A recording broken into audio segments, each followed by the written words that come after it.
अस्सलाम वालेकुम everyone, this is me Akbar. Hope so आप सब लोग ठीक होंगे। मेरी वीडियोस आपको पसंद आ रही होंगी।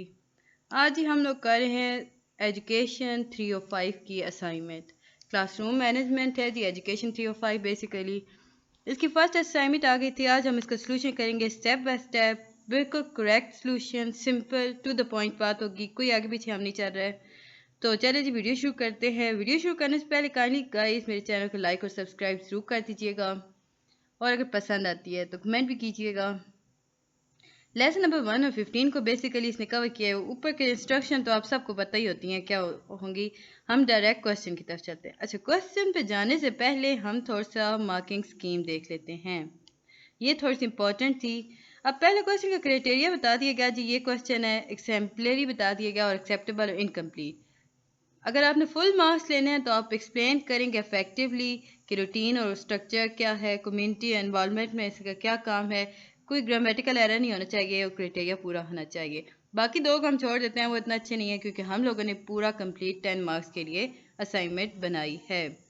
तो इस असाइनमेंट में हम देखते हैं जी, क्वेश्चन नंबर 1 है वो कौन सी रूटीन्स हैं जिन्हें यूज़ करके, रुके मैं इसे ज़रा कर दूँ ना, ये थोड़ी सी इलाज नहीं हो रही थी मेरे पास, रुके। What routine and structure need to be put in a place for community involvement? यहाँ पर भी अगर आप लोग समझते हैं कि सही आपको दिखता है तो हम यहाँ से कर लेते हैं। ये ले जी, हम इसका सॉल्यूशन लिखेंगे कि to given the solution या to given the answer, first we looked on the definition of routine and structure. Answer देने से पहले हमें रूटीन और स्ट्रक्चर के बारे में देख लेना चाहिए। हम शुरू में ये लिखेंगे, फिर हम रूटीन और स्ट्रक्चर की हेडिंग देंगे, फिर हम लिखेंगे कि routine allow student to quickly accomplish day to day tasks that are required of both the teacher and student. Basically हम लोग ये सारी कुछ, मैं आप चाहें तो समझा सकती हूँ, अदरवाइज मुझे लगता है आप लोग समझना तो नहीं चाहेंगे कि फौरन देख के लिखेंगे। अब वर्डिंग का चेंज कीजिएगा। Routines also help to create smoother transition between activities and therefore allow fewer opportunities for disruption to occur if we define routine separately then we, अच्छा to occur के बाद यहाँ पे थोड़ा सा मुझसे हो गया और मैं इसे कंप्लीट कर, to occur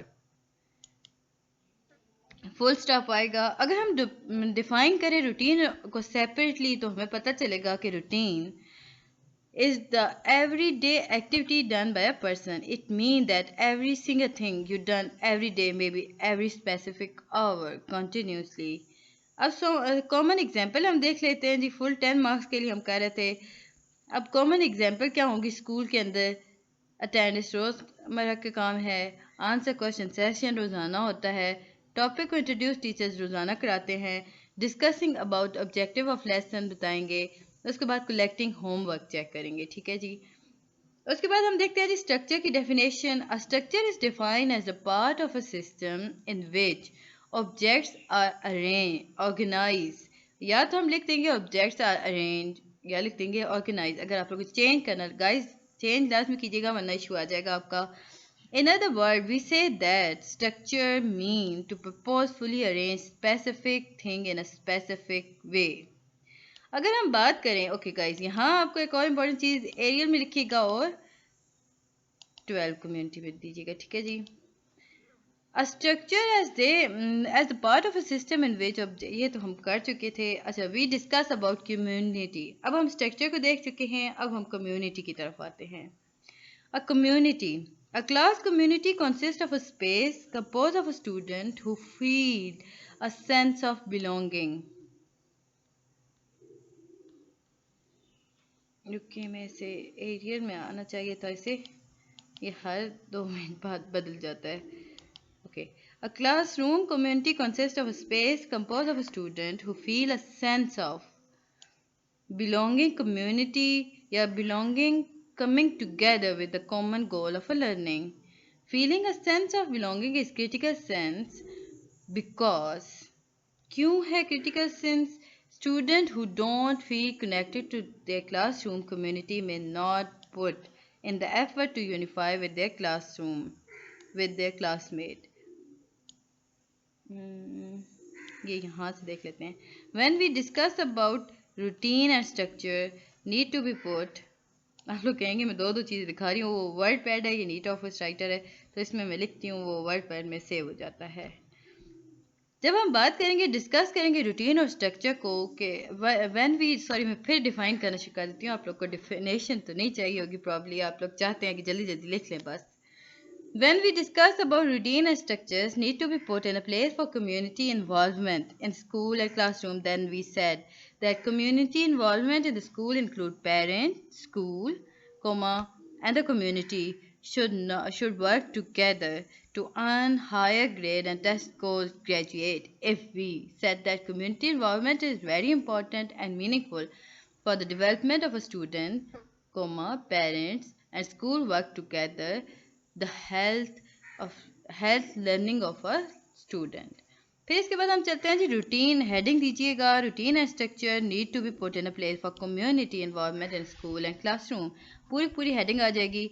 इसके बाद हम बात करेंगे, ये एरियल में नहीं रहता ना, ये बड़ा तंग करता है मुझे। अच्छा, अरेंजमेंट ऑफ अ सीट देखेंगे। सबसे पहले जो बात हो रही है ना रूटीन की, तो अरेंजमेंट ऑफ सीट काफ़ी ज़्यादा ज़रूरी होता है कम्युनिटी इन्वॉल्वमेंट के।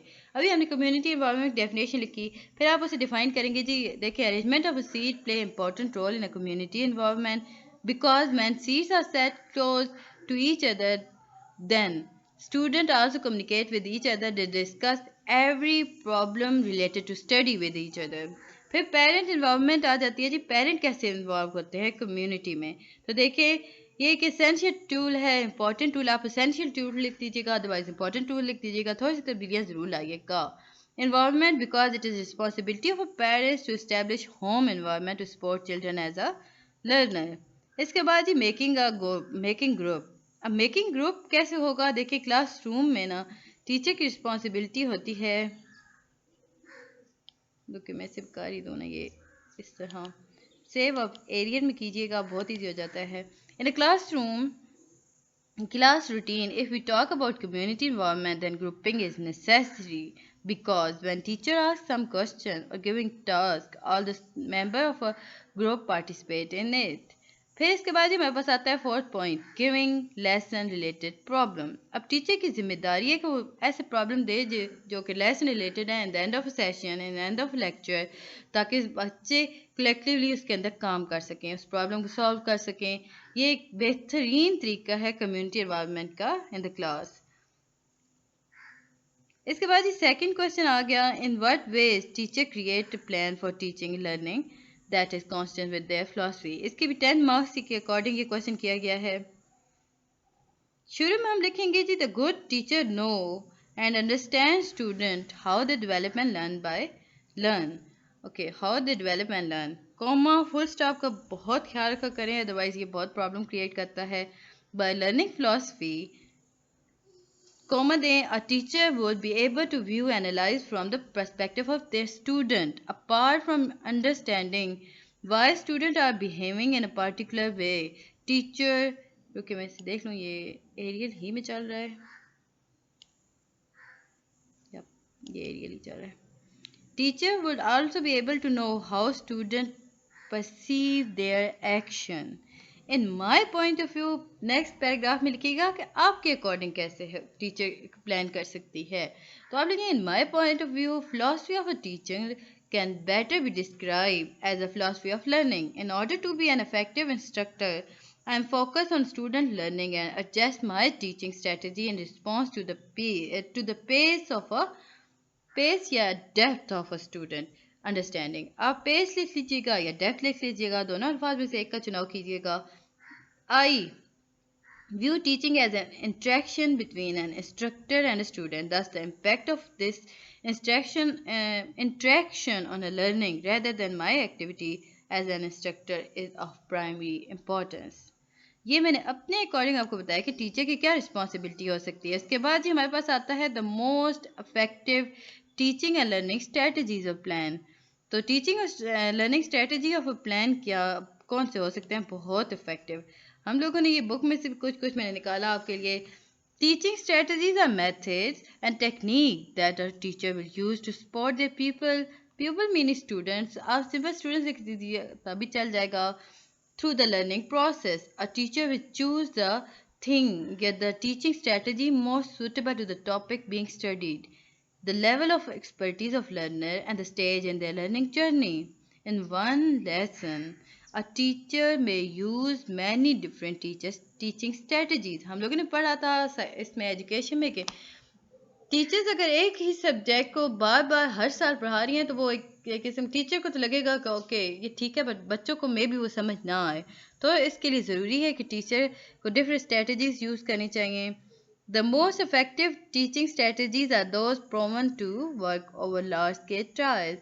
There is no requirement for teaching strategy to be innovative, although of course some of them are. अब हम देखते हैं जी कौन सी टीचिंग स्ट्रेटजीज आ सकती थी। Know your student and develop their respect. Teach the vocabulary, explain the instruction, effective questioning technique, metacognition. Cognition और problem solving techniques, setting of a goal. 8 पे हमारे पास है जी use simple language, explain each and everything, clear all the concept about lecture. ये था जी आपका पूरा असाइनमेंट। फुल मार्क्स के लिए हम लोगों ने बात की, हम लोगों ने कम मार्क्स पे बिल्कुल नहीं कॉम्प्रोमाइज़ करना। आप लोग ग्रामेटिकल गलतियाँ मत कीजिएगा। और एक और बात, प्लीज़ गाइस, कॉपी मत कीजिएगा। देखें अल्फाज का चुनाव डिफरेंट कर दें, मतलब डिफरेंट अल्फाज यूज़ कर दें, प्रोसेस डिफरेंट कर दें। कुछ लोग रूटीन को पहले ले आए, स्ट्रक्चर को फिर ले आए, फिर आगे रूटीन और स्ट्रक्चर की हेडिंग देखिए यही चीज़ लिखते, बस आगे पीछे करके लिखिए, क्योंकि कंप्यूटर जो होता है वो डम होता है। याद रखिए, कंप्यूटर इज बेसिकली अ डम, मतलब उसे कुछ भी नहीं आता, कुछ भी नहीं पता, बस खाली अल्फाज का चुनाव होता है डिफरेंट। ये उबले जाए उसे खाक पता चलेगा कि आप लोगों ने मेरी वीडियो देखी है और किया है। इस तरह चेंजेस लाई जाती हैं। ओके गाइज, मिलते हैं नेक्स्ट वीडियो में। अगर आप लोग चाहते हैं कि मैं आपके असाइनमेंट करूं तो मुझे अपनी असाइनमेंट ईमेल कर दीजिएगा, मैं इंशाअल्लाह उस पर बना के वीडियो बना दूंगी और आप लोग के लिए आसान सी वीडियो टू द पॉइंट बात करेंगे। मिलते हैं जी नेक्स्ट वीडियो में, तब तक के लिए अल्लाह हाफिज़।